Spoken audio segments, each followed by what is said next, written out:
자양분을 가지고 있다고 볼 수 있게 되는 것입니다. 제가 앞에 서설이 이렇게 쭉 길었지만 오늘 나오는 한 사람이 있습니다. 누구죠? 요셉이죠. 오늘 성경에 나타나는 이 요셉이라는 사람, 이 요셉은 성공한 사람의 대표자입니다. 그가 총리 대신이 되었다고 해서 성공한 사람이라고 얘기하는 것이 아닙니다.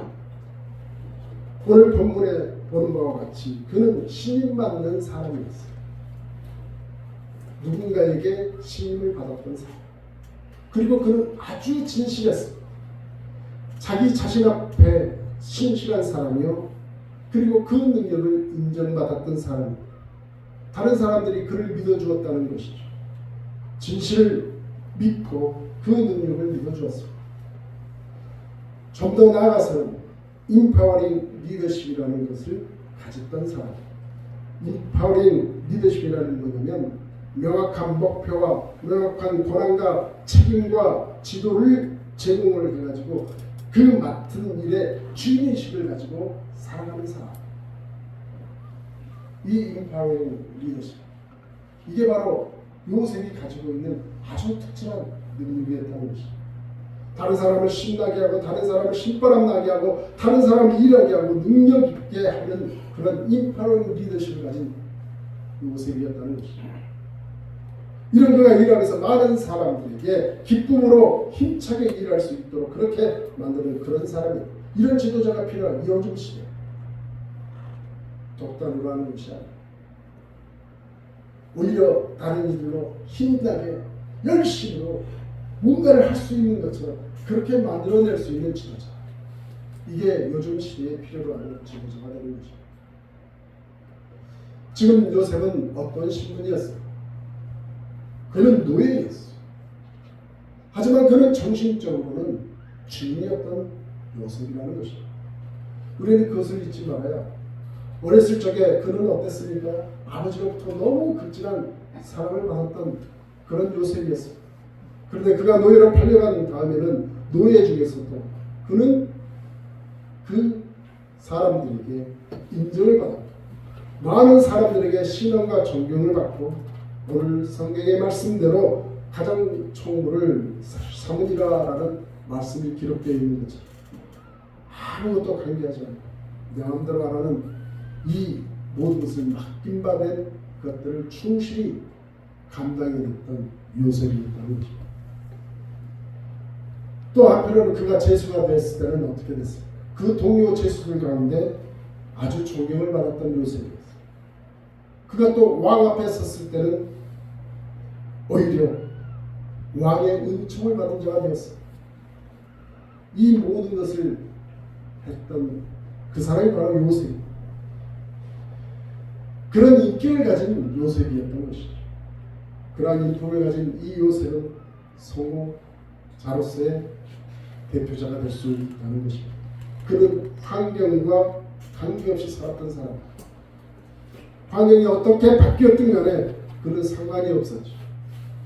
그는 그 어느 곳에서도 진실했고 성실했고 그리고 하나님의 사랑으로 살았던 요셉이었다는 것입니다.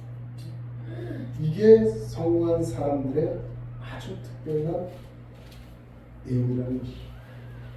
그리고 더욱 중요한 것은 그는 과거의 노예가 되지 않았다는 거예요. 지금 이 요셉의 과거는 어떻습니까? 어찌 그에게 이런 일이 있을 수가 있어? 자신의 형들이 그만 자신을 노예로 팔아버리는 이 사람. 그만 형들이 상인들에게 노예로 팔아버리고만 오히려 죽이려고까지 했다가 잡아 죽이지는 못하고 노예로 팔아버리는 그 형들이 했다는 것이죠. 그 당시에 노예로 팔리게 되면 그 노예의 신세, 노예의 신세는 어떻습니까? 평생 노예의 삶으로 살아가야 합니다. 더구나 자신이 낳은 자손도 노예로 살게 됩니다. 차라리 죽이는 게 낫지. 그 귀찮은 노예의 생활을 해야 되는 이 요셉. 그 동생을 팔아먹었던 그 형들. 이런 친형들에게 팔려나갔던 요셉. 그는 억울하고 분하고 또 그 한을 생각했다고 한다면 그는 정말 정신병에 걸려서 죽어버릴지도 모를 것이고 화병이 터져서 속상해서 그만 삶을 극단적인 선택을 했을지도 모릅니다. 하지만 그는 과거로부터 벗어난 그런 요셉이었습니다. 그저 그에게는 과거는 과거였다는 것이죠. 그는 지난날을 깨끗이 잊어버리고 맙니다. 그리고 자신이 품고 있는 그 한의 노예가 되지 않았다는 거예요. 우리는 오늘 우리 주변에 그런 사람들을 종종 보게 됩니다. 그에게는 한이 있어요. 가슴에 맺힌 그런 한이 있어요. 그래서 그 한이 맺힌 상황에서도 어떻게 그 어려운 고비를 넘어갔습니다. 그 한풀에 남은 일생, 어렵게 넘어갔던 그 일생들이 아직도 그 마음에 맺혀 있어서 그것을 잊지 못하고 계속해서 그 한 때문에 자신의 인생을 모두 거기에 바쳐버리고 나는 어리석은 사람이 있다. 한은 그냥 한으로 남아있어야 한다. 그곳으로 지나가 버려야지 그 한을 풀어보겠다. 거기에 자신의 운명을 건다는 것. 그건 참 비참한 그 자체로 남게 된다는 것입니다. 지난날에 억울하고 또 억울한데 이제 또다시 그 소중한 미래를 오히려 과거에 집착해서 자신의 모든 것을 거기에 걸어버리고 마는 어리석음은 절대로 나의 삶 속에서는 그것을 오히려 묻고 지나갈 수 있는 그런 능력의 사람들이 될 수 있어야 한다는 것입니다. 이 소중한 현재와 미래를 왜 과거에 바쳐버려야만 합니까? 우리는 과거 때문에 망쳐버리는 인생이 되어서는 안 됩니다. 죄송하지만 우리 아버지 얘기를 조금 하자면 우리 아버지는 그래도 소시적에 일찍 아버님이 돌아가셨어요. 이게 저희 할아버님이 일찍 돌아가셨어요. 젊은 나이에 집안에 가장 노릇을 하셨다고 해요. 물론 저희 아버지가 저를 빨리 낳으셔서 제가 아버지하고 나이 차이가 23 이렇게 차이 납니다. 저희 아버지가 그래서 그 당시에 저는 장남이라 아버지 밑에서 참 그래도 내 동생들과는 다르게 좀 유복하게 자랐어요. 학교에서 뭐 급식이나 뭐 우유나 뭐 이런 거 가정 실태 조사하고 그러면 거기에 나는 집에 텔레비전이 있고 뭐가 있고 그렇게 쓰면서 그렇게 했던 제 어린 시절 기억이 나는데 우리 아버지가 나중에 이제 제가 많이 장사하고 난 다음에 우리 집에 그렇게 이제 넉넉한 삶을 살림살이는 아니었어요. 그러면 계속해서 과거 얘기를 해요. 특히 우리 집사람을 보면 내가 저놈한테 내가 어떻게 했느니 저쩌느니 다 그렇게 얘기를 하시고 과거 얘기. 예전에 내가 금송아지 10마리로 갖고 있었다는 얘기 안 하는 사람이 없는데 딱 그 모양이 우리 아버지였어요. 지금은 그런 아버지가 이제 노인성 치매가 있으셔서 한 힘도 없이 한 연세 많으신 분을 이렇게 더 있어서 참으로 안타깝기는 합니다만 과거에 자꾸 치우쳐서 나의 삶을 그쪽으로 몰아가 버리면 앞으로의 나에 남아있는 그 삶은 그 과거에만 얽매이다가 앞으로 조금씩 진전하는 데는 어려움만이 많아요. 자꾸 과거가 나를 계속해서 나를 잡아당기고 있다. 요셉은 그 억울한 한을 풀었고도 그는 자유였다는 것이죠. 온전히 자유한 심령으로 살았어요. 그리고 전혀 소망 없는 이 노예 생활에서도 그는 자유롭게 살았습니다. 참 그 딱한 처지를 보면 그렇지 않습니까? 잘해도 노예고 못해도 노예고 어차피 노예의 삶이 될 텐데 그는 진실할 것은 무엇이고 충성할 것이 뭐가 있겠냐고.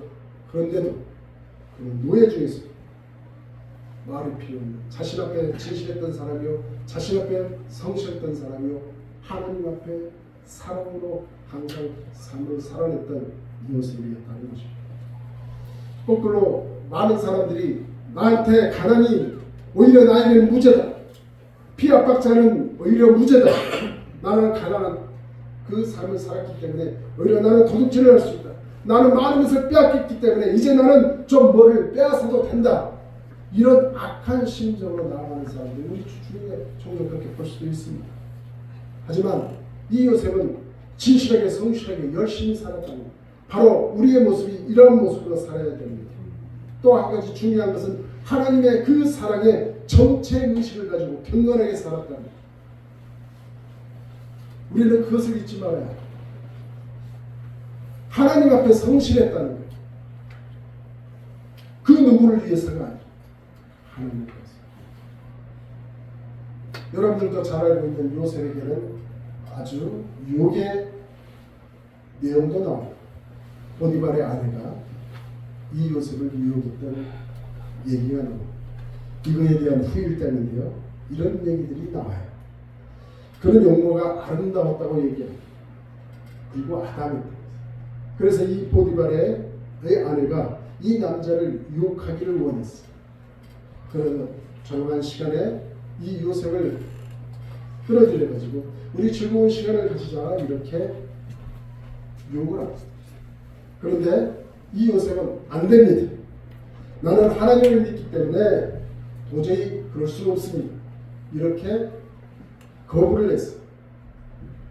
그러자 이 보디발의 아내가 생각했던 이 요셉이 하나님이라고 하는 그분을 믿는다 하기에 자신이 생각하는 이 하나님은 이 보디발의 아내에게는 오히려 하나님의 우상이었던 것이죠. 그래서 그 옆에 우상이라는 신상이 있었는데 거기에 자기의 치마를 덮어버리고는 자 봐라 이 우상이 우리를 볼 수 없지 않느냐 그렇게 얘기를 하면서 유혹을 합니다. 그랬더니 이 요셉이 이렇게 유명한 말을 했다면 당신이 믿는 저런 우상은 못 보지만 내가 믿는 하나님은 나를 보고 있다고 얘기를 합니다. 그래서 안 됩니다 라고 거부를 했다는 바로 이 모양이 우리의 모습이 되어야 한다는 것입니다. 내가 살아오는 그 삶 속에 내가 남이 보지 않는다고 해서 그때 행동을 아닙니다. 하나님이 나를 보고 있습니다는 그것으로 인하여 나는 항상 지실되고 성실되고 열심히 살아야 되는 그런 나의 모습이 되어야 한다는 것입니다. 세상이 어떻게 돌아가든 말든 살든 죽든 지실할 것이요 성실할 것이 바로 우리의 모습이 되어야 한다는 것입니다. 종교개혁자 존 칼빈은 The Institute of the Christian Religion이라는 다시 말해서 기독교 강해라고 하는 이 책에 우리 그리스도인의 삶을 두 가지로 요약해 놓았습니다. 하나는 뭐냐? 십자가 앞에서 계속해서 자기를 부정하는 거예요. 자기를 부정하다 하는 이 생활을 하다 보면 십자가에서 나의 그 삶은 욕심도 버려지고 질투도 버려지고 시기도 버려지고 절망도 버려지고 문영역도 다 버리고 다 버리는 그러한 삶으로 살아내야 한다는 것입니다. 그래서 깨끗하게 버려가는 것이 바로 그리스도인이라는 것입니다. 결국은 내가 어디까지 버렸느냐 그것이 나의 경건의 모습이 되어진다는 것입니다. 그리고 또 하나는 나의 신앙생활은 순례자의 신앙생활입니다. 순례자들 보십시오. 그들은 자신이 그 순례의 길을 떠나게 되는데 그들은 그 순례의 길이 어느 곳에 머무는 것이 종착지가 아니고 그저 지나가게 되는 것이죠. 그래서 그들은 어느 집이 있어서 그 집에 살다가 내가 거기서 오래 사는 것도 아니고 내가 돈이 있다고 해서 그 돈이 나를 모든 것을 행복스럽게 하는 것도 아니고 또 내가 이 땅에 머문다고 해서 그 땅이 다 나에게 머물러 있는 것이 아니라는 그 순례자의 삶을 살아간다는 것입니다. 그 모습은 어떤 모습이냐? 다 버리고 떠나가야 하는 우리의 모습이라는 것입니다. 지난주에 말씀드렸던 거죠. 우리의 인생의 길은 나그네 길이라는 것입니다. 결국은 지난주에도 말씀드렸지만 태어날 때는 두 손 꼭 쥐고 태어났다가 가는 그 길에는 두 손 다 놓고 아무것도 없이 가게 되는 게 우리 인생의 모습이라는 것입니다. 그래서 우리는 순례자의 길을 가는 것입니다. 그래서 절제라는 것이 자연스러운 것입니다. 그리스도인들은 욕심을 부릴 것도 하나도 없어요. 마음 들 것도 없게 됩니다. 호를 털고 일어서는 그런 마음이 있어야 된다는 것이죠. 하늘 양을 향해서 내가 가야 할 그 본향을 향해서 바로 요셉이 그러했던 것처럼 우리는 먼 길을 바라보고 오늘을 살아가야 한다는 것입니다. 그리고 그는 신임을 받았습니다. 보디발에게서 아니면 그 왕에게서 아니면 그 감옥에서의 다른 죄수들, 그들에게 항상 신임을 받았던 요셉이었습니다. 그는 그 신임을 통해서 하나님의 이름을 높였던 사람입니다. 오늘 본문 성경에 보면 분명히 이런 말씀이 나옵니다. 하나님께서 이 요셉을 보시고 보디발의 집에 복을 내렸다, 그렇게 말씀이 기록되어 있습니다. 누구를 통해서? 요셉을 통해서. 저도 여러분들에게 항상 기도의 제목은 여러분들의 삶을 통해서 하나님의 영광이 나타나서 복의 근원이 되어서 다른 사람에게도 나누어주고도 베풀고도 남게 되는 그러한 삶을 살아가는 하나님의 복된 자녀들이 되게 해달라고 항상 기도의 제목으로 기도를 합니다.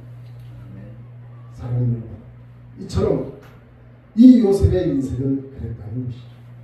이 요셉을 통하여 그 집이 복되게 되었고, 이 요셉을 통하여 에집트가 그 험한 가뭄의 시기도 넘어가게 되었고, 이 요셉